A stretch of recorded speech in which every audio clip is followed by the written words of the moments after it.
comme je le répète souvent maintenant, le silence, j'ai réussi à l'apprivoiser. Alors, il faut laisser vivre le silence, il faut le respecter, il faut le comprendre, il faut l'accepter, il faut composer avec lui, cesser d'en avoir peur. Pourquoi? Parce que le silence est respectueux, il est bienveillant.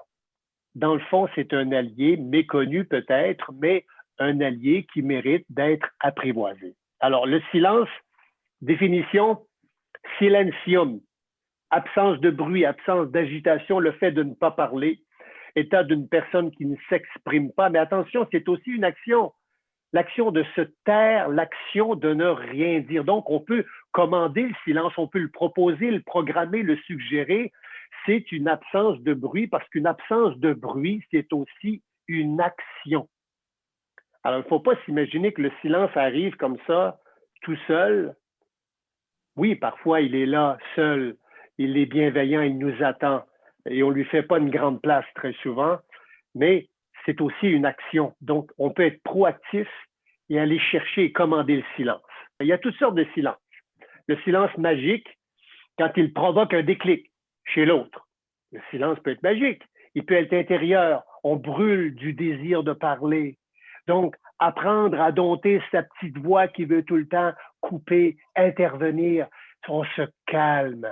La réflexion, quand une question est demandée, qui demande une réflexion, le silence est bienveillant. Bienveillant quand il est empathique, respectueux. Faire de l'écoute active, c'est un silence bienveillant. Il y en a bien d'autres, mais pour moi, le silence est vraiment bienveillant. J'espère qu'il en sera de même pour vous. C'est une émotion.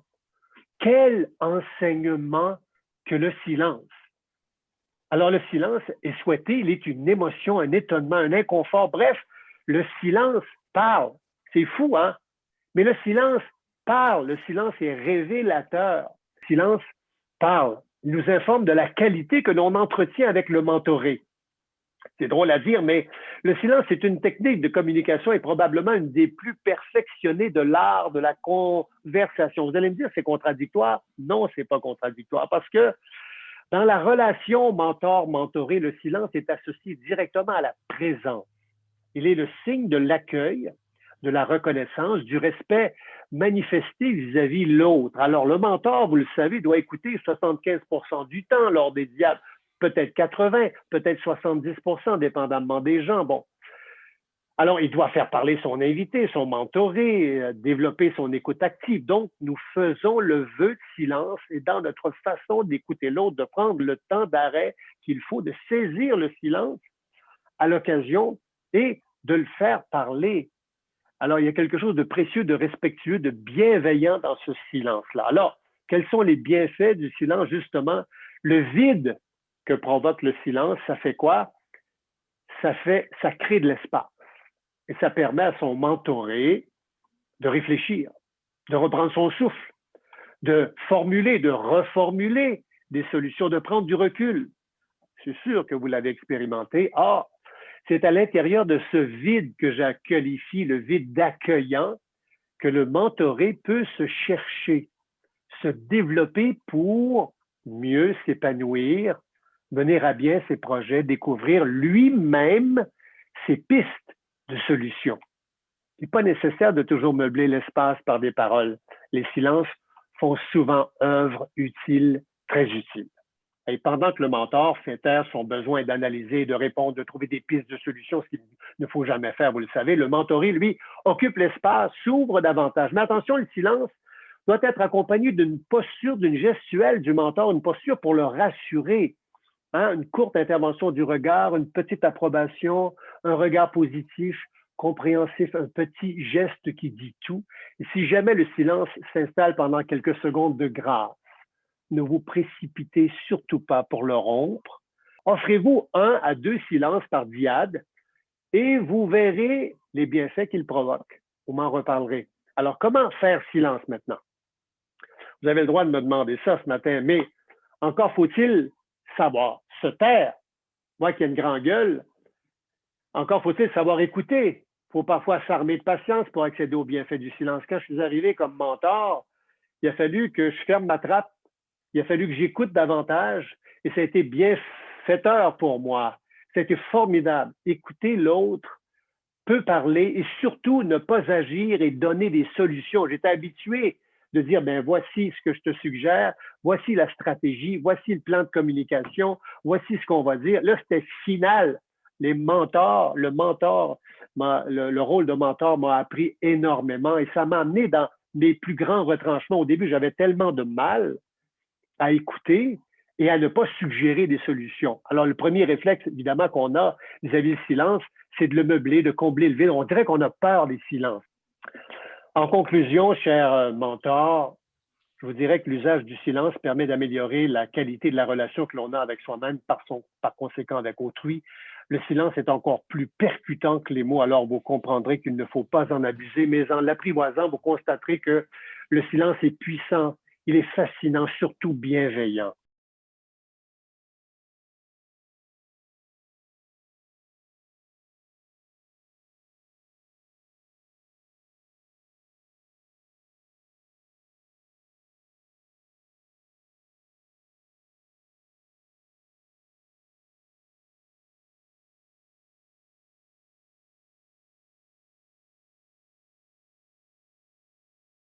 Moi, je vois le silence comme un paradoxe à l'empressement. Tu sais, autrement dit, c'est comme une balance, là, mais dans le parc en face de chez moi, il y a comme une balance avec ma petite fille, là, puis c'est le silence d'un côté, puis l'empressement de l'autre. Puis je ne peux pas faire les deux en même temps. Si je veux créer du silence, il faut que j'accepte d'être moins empressé comme mentor, c'est-à-dire moins vouloir. Tu sais, ça donner. Moi, je reviens au mot empressement. Tu sais, là, être pressé de. Parce que si je me juste me dire, parce que je veux aider pareil ma mentorée, là, on veut tous aider nos mentorés, là, mais de quelle façon qu'on veut, si j'ai moins d'empressement à vouloir, là, je vais être plus disposé à accepter le silence qui va se présenter. C'est dans ce sens-là. Moi, j'ai fait durant 4 ans de l'écoute téléphonique. Et tu prends un appel, puis tu gaules avec, là. Hein? Le silence, ça parle beaucoup plus qu'on pense.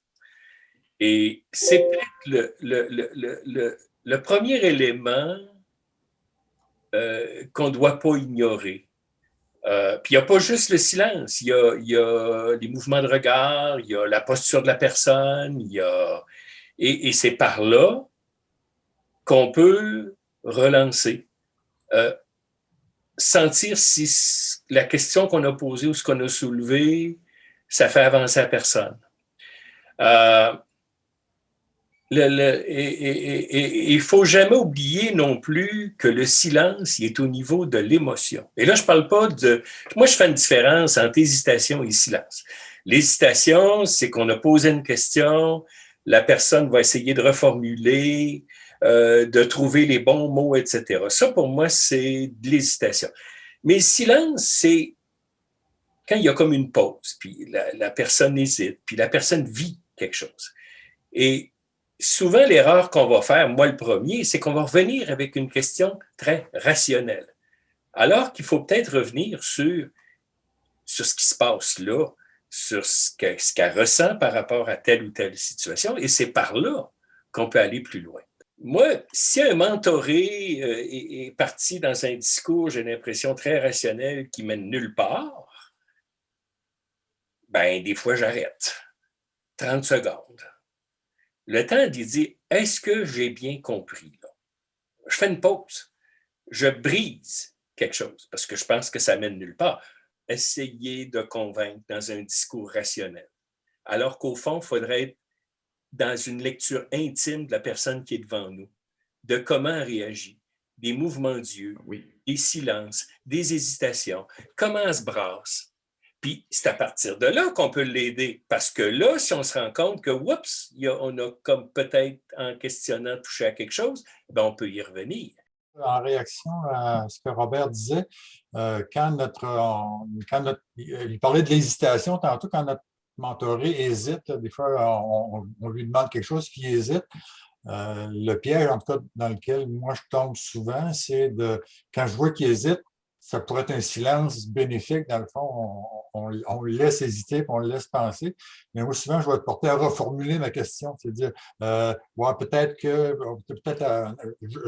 reprends ma question pour être certain qu'il l'a bien compris, parce que je sens que s'il hésite, c'est parce que j'ai mal formulé. Donc, il y a peut-être un piège là que je trouve intéressant par rapport au commentaire de Robert. Moi, j'adore ce que vous nous amenez, M. Brisson. C'est une réflexion que moi, personnellement, j'ai commencé il y a des années. La place du silence dans ma vie, l'importance du silence dans ma vie. Je trouve qu'on est, la société nord-américaine, beaucoup dans la performance, dans l'action, dans le faire. Et dans une relation de mentorat, on se doit d'être dans l'être et non pas dans le faire. Dans mon livre à moi, là. Moi, c'est comme ça que je vois ça, ma posture à moi. Tu sais, j'ai pas la science infuse, là.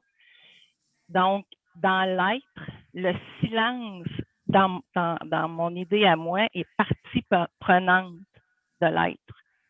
Quand on est en relation de mentorat et qu'on est là, en pleine conscience, on ne peut pas juste être dans le faire, on ne peut pas juste être dans le silence non plus, mais il y a ce nécessaire, on parlait à un moment donné, Robert, je pense que c'est toi qui avais amené cette danse-là, tu sais, entre le silence, la parole, le rythme, tu sais. C'est un rythme, souvent, une relation mentorale, c'est un rythme qui est plus lent. Il faut qu'on lui laisse cette lenteur-là. Il ne faut pas forcer le silence. Hein? Il ne faut pas le forcer. Il faut l'accueillir. Il faut juste savoir l'accueillir. Alors, en l'accueillant simplement, positivement, vous allez dégager cette onde positive-là. Je regarde Régent qui dit, j'ai des appréhensions, je suis mal à l'aise. Ben, c'est là qu'il y a un travail à faire. C'est que le silence, il ne faut pas en avoir peur. Il faut simplement l'accueillir. Et si vous l'accueillez de façon positive, ses résultats vont être positifs. Il vous fera pas mal, il détruit personne. Au contraire, on lui donne, le problème, c'est qu'on lui donne pas de place et il faut pas non plus le forcer. Si votre mentoré est mal à l'aise dans un silence, ben là, on va lui parler, puis on va le rassurer, puis on va dire, c'est correct. On a le droit de prendre une pause, prendre un silence. C'est correct. C'est comme quand j'étais jeune, les hommes, ça pleure pas. Ben moi, je pleure. Je pleure beaucoup. J'ai bien de l'émotion, puis j'accueille ça avec beaucoup de bonheur, les larmes, l'émotion. Alors, c'est un peu la même chose que je veux dire, puis j'aime beaucoup, Pascal, merci beaucoup, savoir-être, le rythme, apprivoiser le silence, c'est exactement ça. C'est tout. Ça, on n'a pas faut pas forcer, là. Faut pas forcer trop, là. C'est juste d'être à l'écoute et puis d'accueillir le silence.